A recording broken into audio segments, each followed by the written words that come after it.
Hello, listeners. My name is Charles Scott, Sr., and I'm here with Charles Scott, Jr. How are you guys doing today?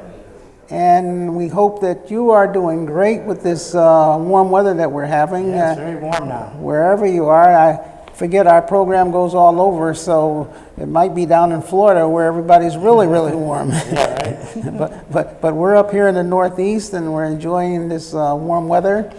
And the name of this program is called Can We Talk? Youth on the Move, Youth and Adults on the Move. Yes.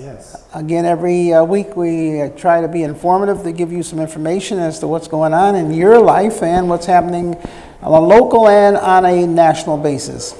And hopefully this information that we give you can help you make some decisions in your life.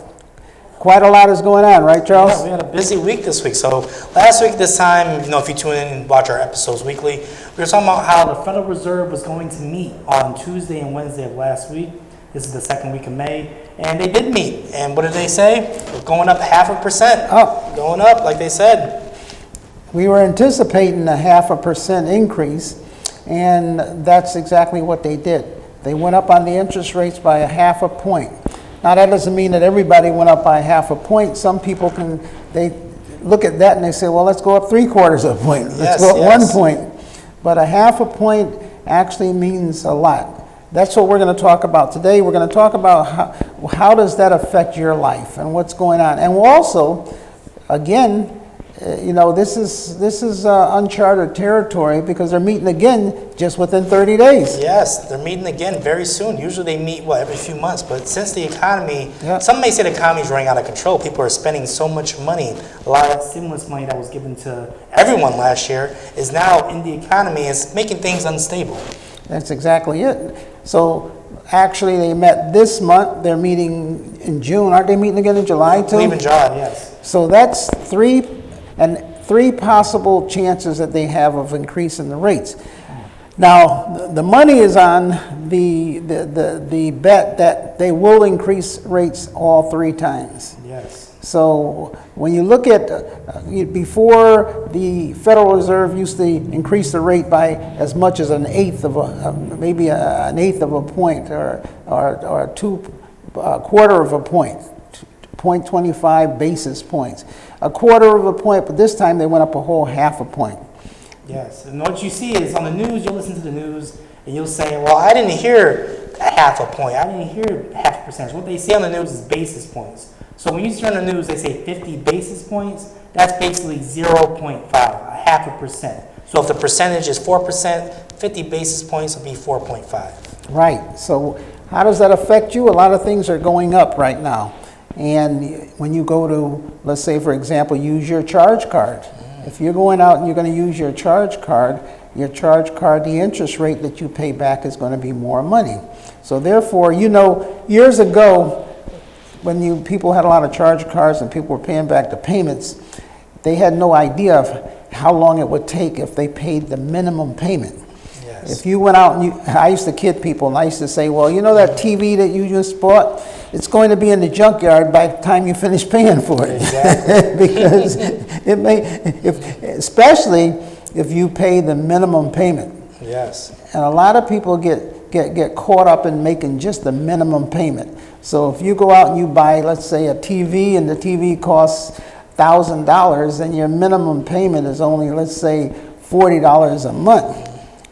The new law is that they have to tell you, if you make the minimum payment, how long it will take for you to pay that item off. Yes. You look on your credit card, it will say balance, let's say $1,800, and it'll say minimum payment, whatever that may be. Then it'll go on and it'll go further and it'll say how many years it will take for you to make those payments and pay it off in full. Exactly. It may take you 5 years, it may take you 6 years or more if you make just the minimum payment on that particular item. And the purpose of that is to shock you into realizing how long it's going to take you to pay for it. Also, not only that, tell them about the actual amount of interest that they'll end up paying. Exactly. They also tell you at the bottom how much interest you'll be paying, what the current interest rate is. So, if you're paying on that TV per month, it'll tell you, okay, at this point, if I would have bought the TV outright from Best Buy, let's say, it would have cost, $500. But now that I'm financing this TV, it's going to cost me $1,500 over the life of the loan. Like my father said, by the time you pay off that TV, it may be obsolete. Technology may have progressed since then. And now with the interest rate increasing, that means it's going to take you longer to pay off that item, and especially if you make the minimum payment. So if you have credit cards, try not to pay just the minimum payment. Exactly. And you know what has amazed me? I like to watch a lot of YouTube interviews, and they were explaining this, and they were saying, well, what is it that America has this fascination with charging everything and making only the minimum payments? So they actually went out and they interviewed some people, and they said to the people, how much do you owe on your credit card? What's your minimum payment? Do you realize that if you make your minimum payment that it's going to take you 3-4 years, and how much interest rate you're going to pay? But the big question that they ask is that, do you have the money in your savings in your bank to pay off your credit card? And the people said, oh yes, I could pay it off tomorrow if I wanted to. And he said, well, why are you making, he says, well, I want to have that extra money in the bank in case I need it. And so you're scratching your head because like, okay, so you owe, let's say, $2,000 on your credit card. You got $5,000 in your savings, but you're paying the minimum payment. That $2,000 is going to cost you $6,000 when you could have just paid it off and you would have saved $4,000. But people say, well, I want to have that savings in the bank in case I need it. Now, that person needs a class in financial planning. And many people out there, that's what we're trying to tell you. You've got to sit down and figure out, how do you get ahead? And that's not a way to get ahead when you're paying a lot of money in interest for money that you already have that you can pay off that item, and then that other money can go into savings. Banks. I was going to say, with that savings, you can put a down payment on the house. That's Exactly. what we see. A lot of people come to us, they want to buy a house, but then they may have too much debt or they may not have enough savings. With items that you finance, you're actually losing money. The other thing is that, we're in the real estate business. Yes. So therefore, we try to encourage people to be able to get ready to go out and to be able to purchase a property or at least invest their money wisely. Now, with the interest rates increasing, we're encouraging all of the people out there to go back and get pre-qualified all over again. Yes. Or if you're sitting out there right now with a pre-qualification or a pre-approval and you're looking to purchase a property, please go back to the bank and find out what the new numbers are. Because remember, when the interest rate goes up, the numbers that they've given you and the number they have on that piece of paper is based on the old interest rate. Very true, because what we see now, with interest rates going up 50 basis points, you're going to start seeing institutions, what they call central banks, the banks you see in your neighborhood, the banks you see at the mall, a major bank, they're going to start increasing their rates for their loans. It basically has a trickle-down effect. Yes. So if you're qualified for, let's say, a house for $300,000 in January of this year, come July, when they really start rating up the rates even more, you might be qualified for, let's say, $400,000, $100,000 less. So what's going to happen is, as the interest rates go up, the amount that you qualify for goes down. So that affects everything. It affects your purchasing power. It affects the amount of your mortgage. It also is going to affect what they call the private mortgage insurance. Everything is going to be affected. But also remember, if you're looking to purchase a property, it's going to affect what you qualify for, but also it's going to affect all your other bills. Yes. Not just that one particular item. So you've got to be able to plan. You've got to be able to see what's happening. And remember, that's only this month. Yes. So you got to realize, if we're looking at another 0.5 point interest increase in June, and if we look for another 0.5 point increase in July, interest rates that were a year ago around the 3% can be all the way up to 6%. Exactly. Or 7. I didn't want to scare people to that. Well, not to scare them, because tell them, you've seen this before. How much were interest rates back in the 80s, the 90s? Hey, back in the 80s and the 90s, the interest rates were 15%. Yes. 16%. That was the norm back then. 15, 16% was the interest rate. Yes. Because what have we been seeing since 2008 and the recession? Historic low interest rates. You probably have heard that in a lot of advertisement. Historically low interest rates is what we've seen. That's it. And what happens is that many people out there have no idea of what interest rates could be because they got, actually, let's put it this way. We got spoiled. We got used to low interest rates. We got used to, like, banks are borrowing money, what, 0%? 0%, some of them, right? We got used to a whole lot of things. And to be serious, a lot of people out there, you've got to change your way of thinking. You've got to change your way of planning and spending because this is real, people. And this is going to change. This is going to change the whole makeup of the landscape. Yes. It's going to drastically affect your life. When I say drastically affect your life, we have a lot of things that are coming. I don't want to be doom and gloom. I want to be reality so that you, when you see these things coming, you don't get knocked off of your feet and say, wow, what am I going to do? You got to start planning. You got to start saving some money. You got to start figuring out how to consolidate your bills. Yes. Or you got to figure out how to not go out and charge a lot of items.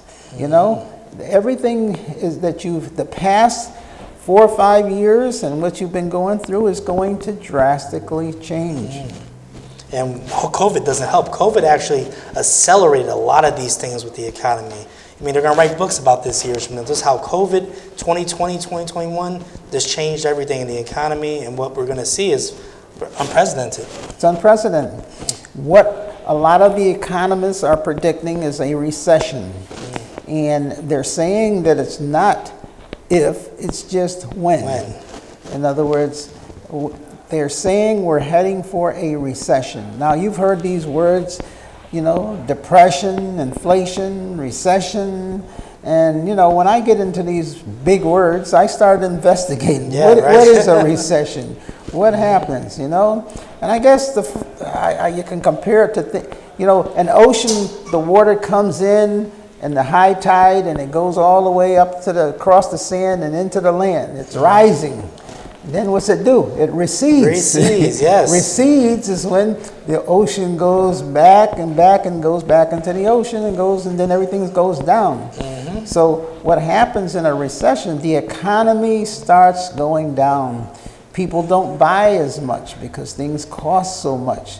They don't buy as much and they don't spend as much money because they don't have that money to spend. Yes. Now, when people don't have money to spend, people in stores that own the stores and the businesses, they start going out of business because they don't have the people in the store. They lower their prices. They have to lower their prices. They start seeing the sales. Everything, got to get rid of this, got to get rid of this, got to get rid of that.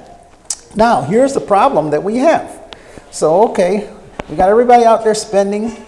We have a supply chain problem where we're trying to get merchandise into the store. Yep. So now here comes the inflation. The interest rate goes up. We go into a recession where people just can't buy groceries, this, that, and everything. So they stop spending. Now when they stop spending, the people in the stores, well, they try to sell everything they got. But another problem you come into, they can't order and get stock into the store because we got the supply chain problems. Exactly. So they can't even put new merchandise into the store. So now the store owner, he can't make any money because people aren't spending. He can't get new merchandise in. He's out of business. Yes. You see that a lot. Well, some people say, these stores right now, they're charging high prices. But, right now, they're charging high prices. People are paying the high prices. That's it. In a normal economy, you would see people say, oh, that's too expensive. I would never buy that. But there's someone right behind you that would pay for that. And that's why the stores aren't reducing their prices. Right. Now, also, you have to prepare for this. With a recession comes, in most cases, unemployment.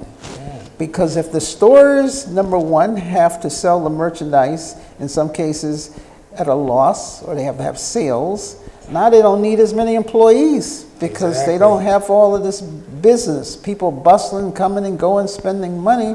So now you have layoffs that come. So now you have a worse situation. You have the layoffs where the people, number one, don't have jobs.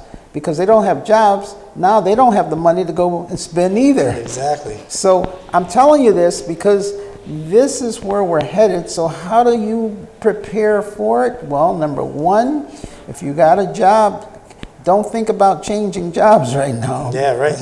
In other words, try to figure out how you can make more money on that job, how you can get in the good graces in that job.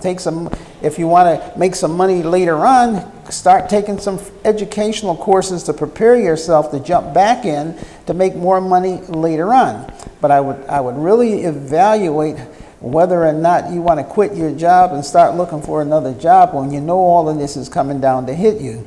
So make, even if you can get a part-time job or save up some extra money, put off buying some luxury items. Yes. Do you really need that new car? It's cars, oh my goodness. Cars are also going to be affected because you can see the interest rates are going to affect the way they can loan out money for cars, and you're going to see that really affected. In other words, start figuring out what can I do to get ahead of this. If you see this coming, and now I'm telling you, look into it, study it. In other words, interest rates are going up. Recessions on it, right around the corner on our doorsteps. Things are going to change. It's going to be harder for job situation. A lot of things out there are basically going to happen, and you have to be able to prepare for that. People that are looking to purchase homes, number one, try and figure out how to save up as much money as you possibly can. We're running into now where we're unique in Connecticut. Connecticut is unique out of a lot of different states because here's what's happening. People are still buying homes, and there's still multiple offers on homes. And it's still chasing from one house to the other, trying to find a house. Because along with all of these things that I'm telling you about, they're not building any new homes. No.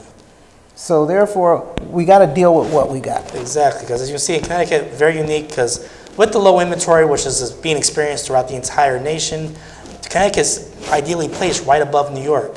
So you have New Yorkers who have a lot of high income who may not be able to afford New York anymore. So where do they go? They go to the next stop, Connecticut, Stamford, Bridgeport, Fairfield, and they look at those prices and they say, wow, that's a bargain. And it's a very nice environment. Connecticut's a very good looking state. That's right. Definitely. So what they do is they move in, and what they do is they displace the people that currently live in those cities because they're going to pay those high rents. They're going to pay those high mortgages. And it basically forces people to move out of Stamford and Westports to move to Bridgeport and beyond. And this is what's happening. And this is the reality of it. You and I were just discussing this morning, and you can go out today, get yourself a copy of the Connecticut Post. Oh, yes.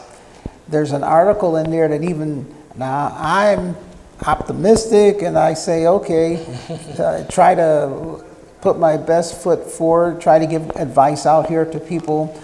But I couldn't believe what I was reading in the paper today. In Westport, they have an abandoned mill. It's an old factory, beat up building that they're turning into condos. Yes, luxury condos. Luxury condos. This in Westport. 1 bedroom unit starts at $995,000. Yes, basically $1 million. $1 million. It said in the article, it'll be selling for a little less than $1 million. I said, well, 995,000, you might as well add 5,000 to a million. Well, round up. Then they're going to be selling 2 and 3 bedroom units that are going to be selling for, what was it? $3.85 million each. Each. So I'm like, oh my God. This is $1 million per bedroom. So $1 million for a 1 bedroom, almost $4 million for a 3-bedroom condo in Westport. Not even a house. That's what we emphasize. Condo. Yes, shared amenities. Shared. It's got to have a pool, backyard, front yard, but those are shared. This is not a single family. And this is going to be, an old abandoned factory that they're turning into condos. Now, if you look all over Connecticut, what is the trend? The trend is they're building apartment buildings. Yes. Developers have turned their forces from building single-family homes to apartment buildings. Why? Number one, they don't have the land to build the single-family houses, Exactly. number one. Number two, you have a lot of empty nesters. You have a lot of people, young professionals that are looking to basically live in, maybe a one-bedroom unit or a Yes. two-bedroom, and they're mobile. Maybe they got a good job, they're working here for 2 or 3 years, and they're gonna quit that, and they're gonna move to, let's say, out in the South or Texas or Florida. And so they're not looking for a long-term 30-year mortgage. So what you have is a lot of apartments being built. A lot of apartments. If you go out and you look at any city right now, you'll find a lot of the factories, the abandoned factories, and what they're doing is they're taking these factories and they're turning them into apartment buildings. Yes. And what's happening is that most of these apartment buildings are units that are, luxury units. Now, some cities have laws, and if you're borrowing some of the government money, it states that 10% of the units that you develop have to be affordable. Yes. Affordable. Now, it all depends on what you call affordable. Yes, that term is used lightly. What they mean by that is basically they're saying that there's a portion of the building that must be affordable. And what do we see for Westport? What did they say? I believe it was under like 100,000, something like that for a unit. So it may be affordable to some, but not to others. Well, not only that, the affordable units do not have to be mixed in with the luxury units. That also. The affordable units can be built off in another street. Off-site, as they call it. Off-site, another area of the city. So that the affordable, if you're living in a luxury unit and it's got oceanfront property, swimming pool, sand, all of that and everything, and here in the luxury unit, now they have to build the affordable unit. They don't put the affordable unit right there. They put the affordable unit down the street, underneath the bridge, in the corner, and that's considered the affordable housing component of their marketing. So everything is completely changing. And you have to be able to prepare for it because this is the new situation. This is what's coming.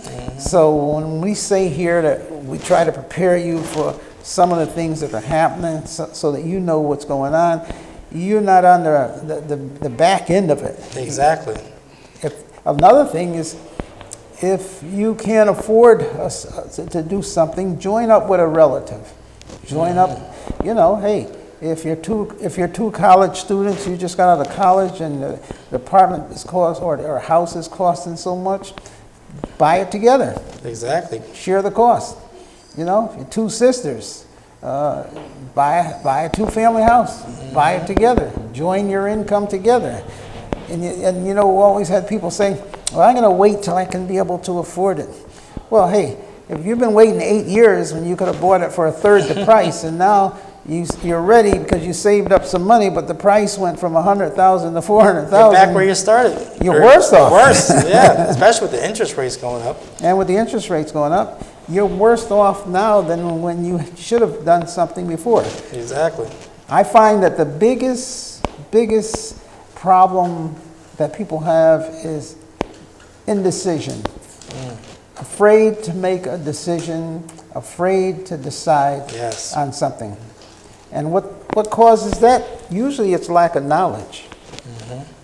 My thing is, find out as much as you can, get all of the facts, do your research, figure out what you need to do.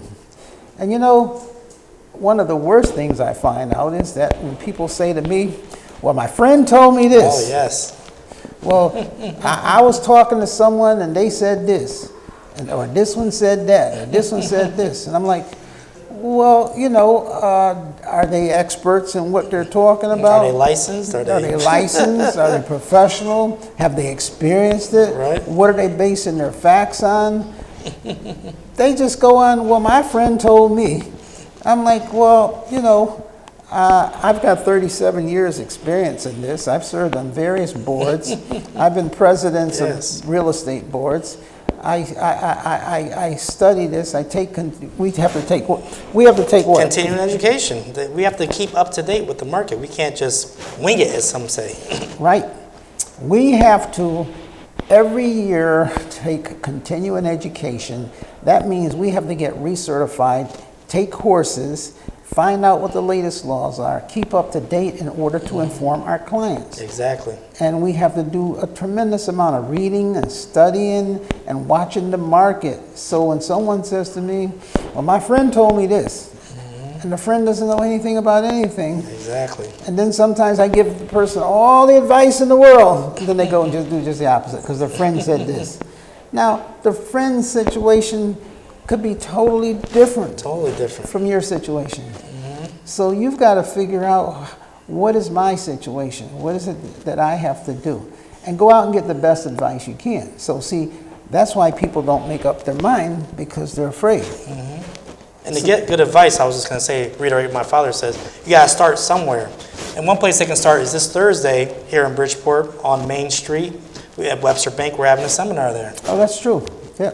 This Thursday at 3 o'clock. 3 o'clock in the Webster Bank, and that's going to be on Main Street. 3546 Main Street. And it's free. Anybody can register. You can call me. You can call the bank. It's a free seminar on giving you some advice of programs that are out there, Yes. trying to show you what you need to do if you're looking to purchase a home. And again, like I said, there's no cost. This is a public service announcement. It's a public event where they're going to have speakers there that will give you some advice on trying to purchase a home. And that's this coming Thursday. And it's from 3 to 5. Yeah, I believe 3 to 5, it's only May 12th. May 12th. It's only a couple of hours.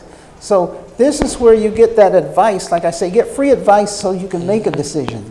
And they have programs that are coming out that can help and can assist people. Exactly. Then you don't have to say, well, my friend said. This is something that's a fact. It's a fact. Right from the banks. Right from what they say, right from the horse's mouth. That's what they would say. And we'll be there too. So if you want to ask us questions, We're going to be there too. Ask us questions. We're going to help, people. We're here to help. Be able to talk to us. And so these are some of the things that, we try to do in the community. We try to help people. We try to give people advice. So, we're out there to help you. Definitely. And my father said, we're here to help, and every week, tune in. We're definitely going to bring the latest information, whether it be local or national, things that affect the real estate, economy. It's all linked together, you'll start to see. And so, this is the main thing that we're trying to do, and that's to put information out there so that you can grasp it. Or maybe if, you may not be able to attend or get some of this information, pass it on to some other people. Yes. And as we grow and as Eldridge Brown grows with us, and Yes. we can get out here and we maybe take this across the universe. Yeah. That'd be Put all this nationwide. information out there. Again, the program is Can We Talk? Adults and youth on the move. Until next week, God bless. Shalom. Amen. Shalom.